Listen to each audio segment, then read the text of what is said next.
A gente agora tem informações mais claras de como se originou vamos dizer assim, a gente fala muitas vezes que falta vontade política para certas políticas públicas, né? E este documento, que agora eu vou exibir na tela aqui para toda a nossa audiência, ele mostra a vontade política, quem estava por trás da vontade política para fazer o Libera Geral, que lesou os nossos velhinhos em mais de 6 bilhões de reais. Coloca na tela, produção, por favor, o documento na íntegra, para que vocês possam ler comigo aqui. Esse documento, ele é a carta entregue ao Carlos Lupe pelo Paulinho da Força, deputado federal, tá? Junto com o presidente do sindicato, do Sindinap, que é da Força Sindical. Então nós estamos falando aqui de uma entidade que eu nem mais vou chamar de sindicato, embora ela se chame, se autodenomine sindicato, mas de uma entidade que ela é vinculada ao partido Solidariedade, porque o Paulinho da Força é Solidariedade, fundador da Força e do partido. E ela tem como vice-presidente o irmão do presidente da República, que é o Frei Chico. Então a gente tem uma vinculação aqui com o governo, né, atual, embora ele não tenha filiação ao PT, mas a gente tem o irmão do presidente da República como vice-presidente dessa entidade. Nós temos então uma entidade que tem hoje como presidente também um sujeito que é do PDT, vinculado ao Carlos Lupe, tá? Que é o Cavalo, Mauro Cavalo. Então nós temos aqui uma situação que ela nos coloca um desafio, até porque, por exemplo, a CPI, senador, que está na Câmara, teve a assinatura do Paulinho da Força. Eu inclusive, já contactei a assessoria, gostaria muito de entender qual o objetivo, porque me parece que não é o mesmo objetivo da oposição. O objetivo de... A gente sabe que há uma disputa política pelo controle de CPIs sempre que elas são instaladas. CPIs que ameaçam o governo normalmente, ou a base do governo, elas sofrem o risco de serem instrumentalizadas pelo governo, terem o seu comando, a sua relatoria, a sua presidência controlada pelo governo. A gente tem uma investigação que até agora poupou justamente esse sindicato, que está na origem, né, da vontade política de todo esse Libera Geral. É o único sindicato daquela lista toda que não sofreu busca e apreensão, segundo o próprio diretor da Polícia Federal. Diretor que fez questão de dar entrevista coletiva, coisa que não é comum numa operação policial. Não só ele. O ministro da Justiça também desceu do seu gabinete para dar uma entrevista. Sem falar que o filho do ministro é advogado de uma das entidades. Não vou nem entrar nessa seara. Mas a gente tem uma situação em que esta entidade, por exemplo, ela tem vinculação com 3 forças políticas diferentes. A do PDT, que é do Carlos Lupe, que acabou de sair, mas colocou o seu número 2 no lugar, o governo do próprio presidente Lula e o Solidariedade, que tem na mão uma das maiores centrais sindicais do país. Eu queria a sua avaliação, como é que a oposição lida, né, com este cenário, tendo justamente o interesse em aprofundar essas investigações e em responsabilizar as pessoas que estão envolvidas nisso. Bom, são tantas informações ao mesmo tempo, vamos tentar aqui ser bem sucinto para a gente fazer o debate. Bom, primeiro, é importante colocar que é uma enorme necessidade de que tenhamos uma CPMI, não uma CPI. CPI seria pela Câmara ou pelo Senado, mas uma CPMI, que seria mista, com deputados e senadores. Por quê? Porque nós não ficaríamos sujeitos a essa relação que existe hoje, cada vez mais forte, do presidente da Câmara e do presidente do Senado, com o governo que está apavorado com a possibilidade de que essa CPMI ou CPI possa sair do papel. Então é importante demais. E por que é importante? Porque claramente existem vários entes que deveriam ser entes do Estado brasileiro, instituições, que aparentemente estão aparelhadas. Eu acho que eu vou dar só um exemplo e passar para o assunto subsequente, e você já falou, mas eu vou realçar.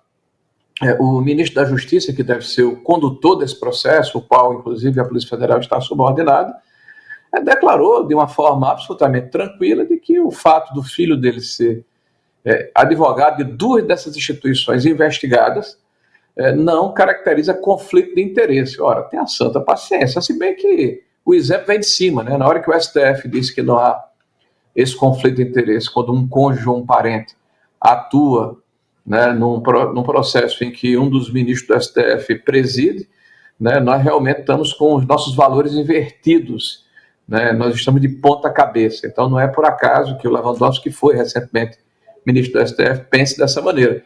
Agora, isso é um escárnio, né, isso é zombar da sociedade brasileira, porque não existe nada mais hediondo do que roubar, assaltar, tungar, né, velhinhos indefesos, no final da sua vida laboral, muitos deles analfabetos ou semi-analfabetos, que têm dificuldade de ler um olerite ou um contra-cheque, né? E se você tirar de quem ganha R$ 1.500, 70, 80, R$ 100, você impede que essa pessoa compre um medicamento, se alimente de forma mais adequada, compre um vestuário. Então, é um crime terrível e não pode ficar impune. E nós estamos assistindo aí uma série de tentativas do governo atual de imputar ao governo anterior o que há 2 anos e meio acontece numa proporção gigantesca e numa escalada geométrica. Ela cresce mensalmente. Esse governo atual só tomou uma providência na hora em que a operação da Polícia Federal se estabeleceu e quando o presidente do INSS foi afastado judicialmente. E agora ele está buscando resolver o problema com a intervenção do INSS, pasmem, senhores, buscando funcionários de carreira íntegros que atuaram no governo do presidente Bolsonaro. Então, o Ivens Galera foi nomeado procurador-geral do INSS, ele foi secretário de Previdência adjunto do governo Bolsonaro. A Márcia Elisa de Souza, diretora de benefícios do INSS, foi diretora de benefícios do governo Bolsonaro. E a cereja do bolo, né, o atual presidente do INSS, o Gilberto Valer Júnior, foi o corregedor-geral do governo Bolsonaro de 2019 a 2022. Então, eles estão fechando a porta depois que o roubo aconteceu e buscando as pessoas sérias que nós utilizamos na gestão da máquina pública para justamente combater a fraude. Com 19 dias de governo do presidente Bolsonaro, nós ingressamos com a MP 871, que, por exemplo, impediu que se utilizasse a folha de pagamento para desconto automático. Definimos isso através de boleto. E você leu aí uma carta mostrando que em janeiro de 2023, o Paulinho da Força Sindical e o presidente do Sindilimp vão lá, né, vão lá ao LUP, abraçam o LUP e dizem, vamos acabar com esses controles que foram instituídos. Né? Essa questão do desconto em folha, a questão da biometria, da prova de vida, da necessidade de fazer a validação do cadastro, que houve todo um trabalho ao longo dos 2 anos subsequentes a 2019 para se retirar essa necessidade de validação. É bom lembrar, quem está nos ouvindo, que a CONTAG, que é uma instituição que foi fundada em 1963, a partir de 1988, quando mudou a forma do benefício do Fundo Rural e a Previdência passou a ser ombreada, pelo menos um salário mínimo, né, para quem era aposentado rural, né, a partir de 1994, já fazem mais de 30 anos, a CONTAG realiza a questão de descontos associativos, e em 2018 tinha mais de 80% desses valores, alguma coisa como 400 milhões de reais por ano, tá, em 2018. E o que acontece em 2017, que é importante dizer? Acaba a contribuição obrigatória do imposto sindical. Então, todos esses sindicatos, né, que passaram a ter uma crise de abstinência, porque perderam o dinheiro fácil, né, que era retirado do bolso do trabalhador, se voltaram para a Previdência. Só que eles não contavam que começaria o governo do presidente Bolsonaro. Então, nós fizemos uma lei de combate à antifraude que economizou quase 10 bilhões de reais no primeiro ano, nos 2 primeiros anos. E, inclusive, estabeleceu uma série de mecanismos de controle que incomodaram muito essas entidades. A CONTAG, inclusive, estabilizou, né? Nos 2 primeiros anos, diminuiu em mais de 20% o valor dos consignados. Voltou a crescer em 21 e 22, porque com a pandemia se elasteceu a prova de vida, e em 22 o Congresso Nacional, infelizmente, né, em agosto de 2022, numa medida provisória onde se atravessou um jabuti, se retirou essa condição. E você vê aí o crescimento geométrico, né, desse desconto obrigatório. E é um outro escândalo enorme que acontece aí, que é a questão dos consignados, né, que também tem que ser levado em consideração, que cresceu também violentamente. Nós temos também, além da questão dos consignados, o recurso do Minha Casa Minha Vida, porque eles obrigam essas pessoas a se associarem a essas entidades. A CONTAG, inclusive, é filiada à CUT, né? Essa instituição é filiada à Força Sindical. Aí basta ver para onde é que está indo o dinheiro. Siga o dinheiro, aí você sabe quem se beneficiou e quem se beneficia com essas falcatruas reiteradas, com esse roubo, e não é à toa que o governo está apavorado e procurando os parlamentares para que sejam retiradas assinaturas. Deixa eu abrir, Rogério, para a Carol perguntar ou fazer alguma consideração. O Novo até entrou com uma ação focada no Sindinap, Carol. Exato, o Novo foi entrar só em cima do Sindinap. Mas a minha pergunta, senador, enfim, estava nas redes sociais o final de semana todo falando que, na verdade, o secretário especial da Previdência, quando tudo isso começou, era o senhor, e por isso não estava se falando nada disso. E eu até comentei, falei que maravilha, então bota toda a oposição para assinar o pedido de CPI, que eu tenho certeza que o senador Rogério Marinho vai adorar poder debater tudo isso na CPI, né? Porque a gente sabe que agora só quem está apoiando isso explicitamente, né, o partido inteiro, é o Novo e o PL.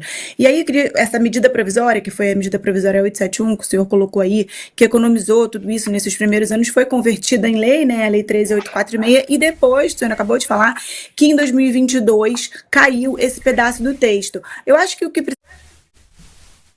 quais eram os interesses? Voltou? Não sei se ouviu tudo, vou só repetir essa parte.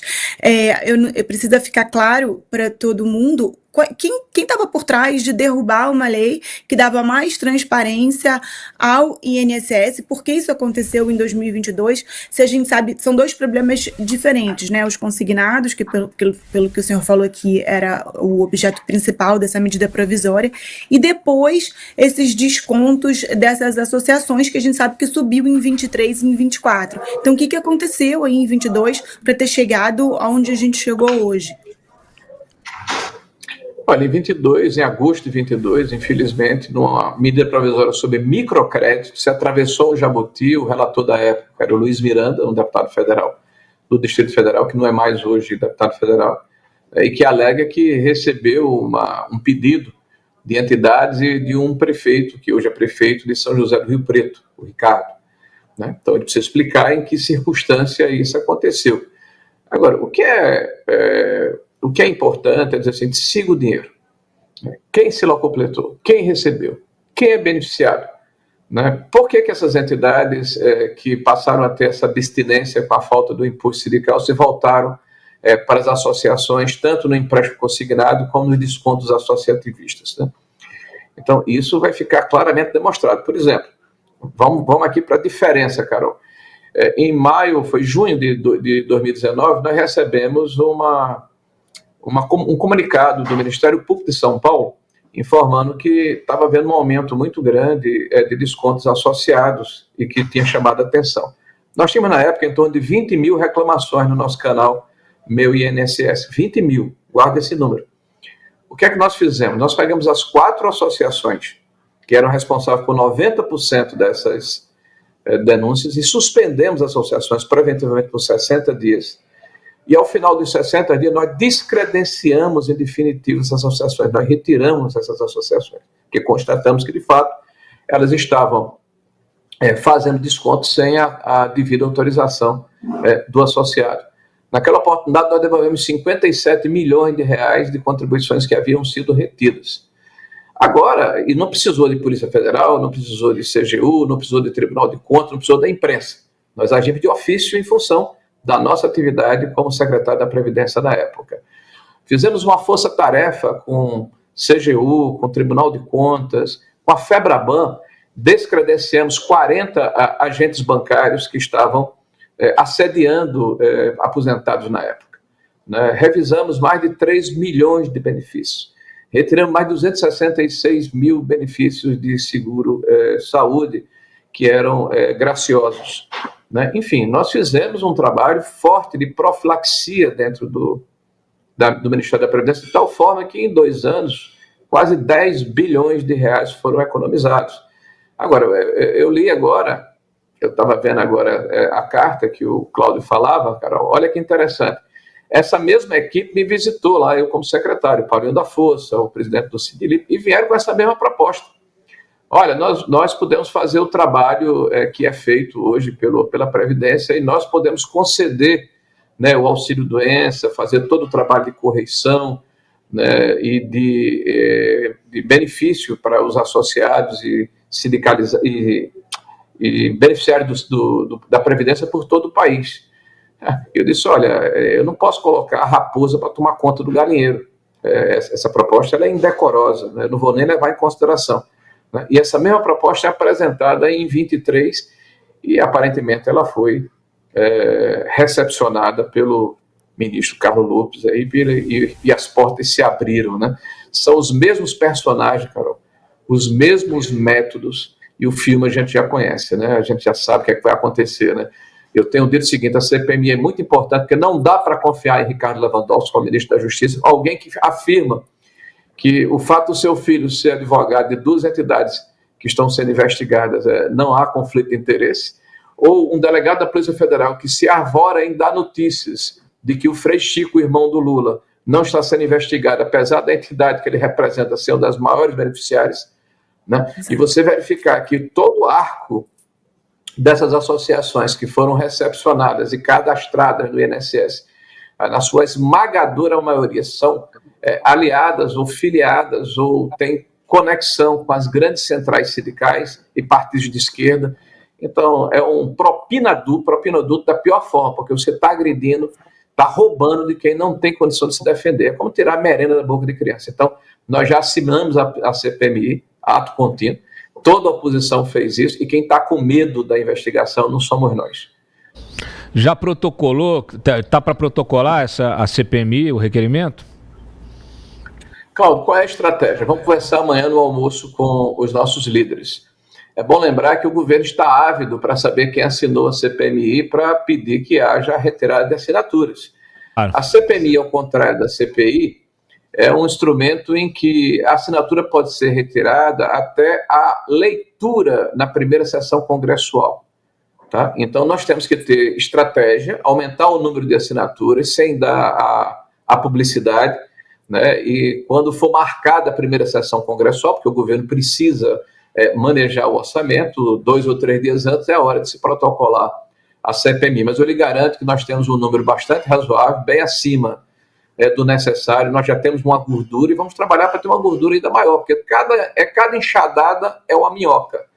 Né? Você puxou a pena, vem a galinha inteira. Né? Todo dia você tem uma notícia diferente da forma como essa verdadeira quadrilha, né, se apossou da máquina pública, em especial da Previdência. Olha, senador, esse teu relato, né, de você ter recebido essa mesma turma aí do Sindinap com o mesmo pedido e com a sua negativa, né, isso é notícia, a gente inclusive vai registrar no site, eu acho que é simbólico, né, porque apesar do jabuti que eles conseguiram colocar nessa MP do microcrédito e vamos dizer assim, ter permitido lá, ter aberto um pouquinho a porteira, me parece que foi depois dessa carta, já na gestão atual, com o Lupe, que o INSS, por meio de alguma instrução normativa ou alguma portaria, permitiu que esse bloqueio que existia, ele fosse retirado. Porque a partir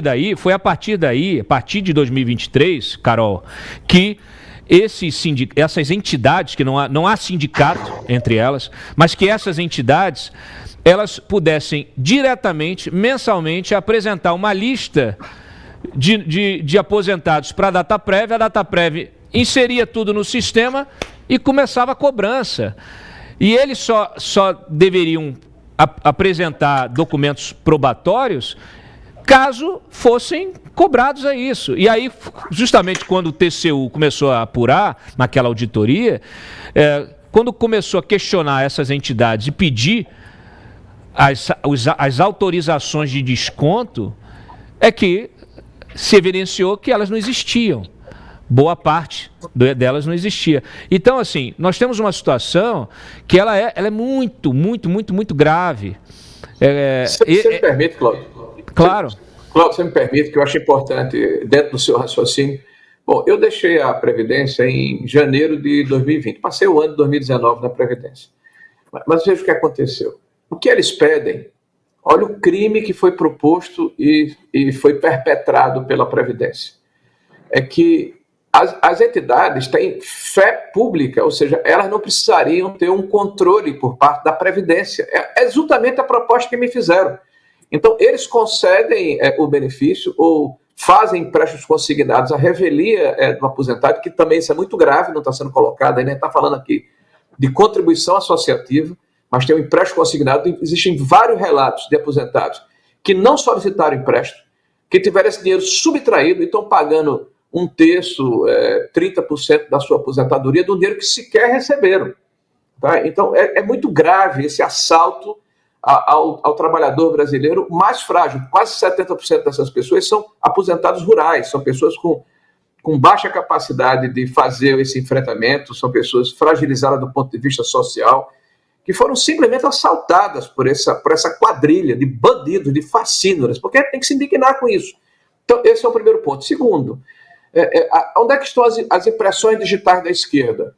Nós mudamos a forma como se fazia a concessão da aposentadoria rural.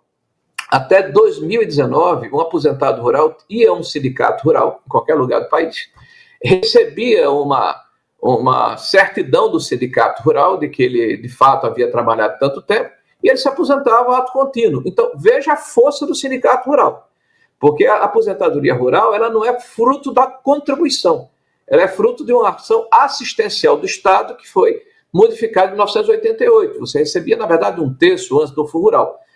Então, olha a força dos sindicatos. Então, se estabeleceu uma verdadeira máfia nesses sindicatos. O pobre ia lá, o cidadão ia lá e diz, olha, eu quero a certidão do sindicato. Então, paga aí R$500, R$700, R$800, relatos inúmeros nesse sentido. E o senhor, a partir de agora, o senhor vai ser sócio do sindicato. Então, compulsivamente, ele associava esse aposentado. E o aposentado, é evidente, não, eu vou pagar 50 ou 60 reais, mas vou receber 1.500? Ok. E qual era o serviço que ele recebia? Nenhum. Então, nós mudamos isso em 2019 também, é bom lembrar isso.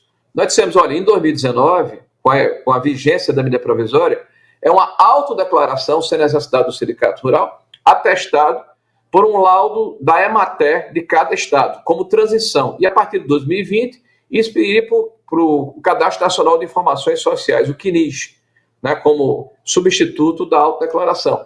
Se você pegar a tramitação da MP, dezenas de emendas foram apresentadas e a discussão se deu nesse sentido, né, de parlamentares do PT, do PCdoB, dessa esquerda brasileira, contra essa mudança, que moralizou a forma como foi concedido a aposentadoria rural, e contra a necessidade de se fazer a validação do cadastro. Porque você imagina pegar o cadastro da CONTAG e dizer, olha, 1,5 milhão de aposentados, você concorda em pagar? 90% não ia concordar. As emendas são, passa para 5 anos, passa para 6 anos, desaparece com isso. Por que você tem que perguntar do novo aposentado? Ou seja, encobrindo o crime dos companheiros. Isso é muito grave, porque o que nós estamos assistindo é uma tentativa orquestrada, planejada, milimetricamente, de continuar assaltando o trabalhador brasileiro aposentado, mas o que é mais grave, principalmente aquele que é mais frágil, né? O semi-analfabeto. Tá? Então, é só para enfatizar que as impressões digitais do PT estão em todo o processo.